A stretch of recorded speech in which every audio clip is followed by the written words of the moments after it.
ମୁଁ ପ୍ରତିଦିନ ଭାବେ ସବୁଦିନ କିଛି ନା କିଛି ନୂଆ କରିବା ଚକରେ କେବେ ବହୁତ ଭଲ ହେଇଯାଏ, କେବେ ବହୁତ ଫ୍ଲପ୍ ମଧ୍ୟ ହେଇଯାଏ। ତ ଏମିତି ହେଇକି ସୋମବାର ଦିନଟା ମୋର ବହୁତ ଭଲ ଭାବେ ଚାଲିଥିଲା। ତାପରେ ମୁଁ ଭାବିଲି ମୁଁ ଛେନାପୋଡ଼ ସହିତ ଆଜି ପ୍ରତିଶୋଧ ନେବି।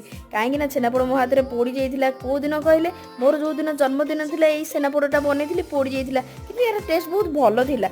ବହୁତ ଭଲ ଥିଲା, ତାର ଅଲଗା ଟେଷ୍ଟ ଥିଲା। ତ ମୁଁ ଆଜି ଭାବିଲି ପୁରା ନ ପୋଡ଼ିକି ଛେନାପୋଡ଼କୁ ଛେନାପୋଡ଼ ଭଳିଆ ପୋଡ଼ିବି, ଯେଉଁଟାକି ଦେଖିବା ପାଇଁ ସୁନ୍ଦର, ଖାଇବା ପାଇଁ ମଧ୍ୟ ବହୁତ ଟେଷ୍ଟ ଲାଗିବ। ଛେନାପୋଡ଼ ବନିଗଲା, 6ଟା ବାଜିଗଲା। ତାପରେ ମୁଁ ମୋର ଚା କଫିକୁ ଏନ୍ଜୟ କଲି। ଏନ୍ଜୟ କରି ମୁଁ ଭାବୁଥିଲି କେତେବେଳେ ମୋର ଛେନାପୋଡ଼ଟା ଥଣ୍ଡା ହେବ ମୁଁ ତାପରେ ପ୍ରତିଶୋଧ ନେବି। ମୁଁ କ'ଣ ପ୍ରତିଶୋଧ ନେବି, ଛେନାପୋଡ଼ ଓଲଟି ମୋ ଉପରେ ପ୍ରତିଶୋଧ ନେଇଗଲା। ଦେଖିଲା ବେଳକୁ ଯାଇକି ଦେଖିଲି, ଯେତେବେଳେ ତାର ସବୁ ପତ୍ର ବାହାର କରିଲି, ଦେଖିଲା ବେଳକୁ ଛେନାପୋଡ଼ର କଲର୍ ହିଁ ଆସିନି, ଛେନାପୋଡ଼ଟା ପୋଡ଼ିନି। ଆହା, କେତେବେଳେ ଛେନାପୋଡ଼ଟା ପୁରା ପୋଡ଼ି ଯାଉଛି, କେତେବେଳେ ଛେନାପୋଡ଼ ଟୋଟାଲି ପୋଡ଼ୁନି। ଛେନା ପୋଡ଼ିଲା ଭଳିଆ ଛେନା ପୋଡ଼ିଲେ ଭଲ ଲାଗିବ।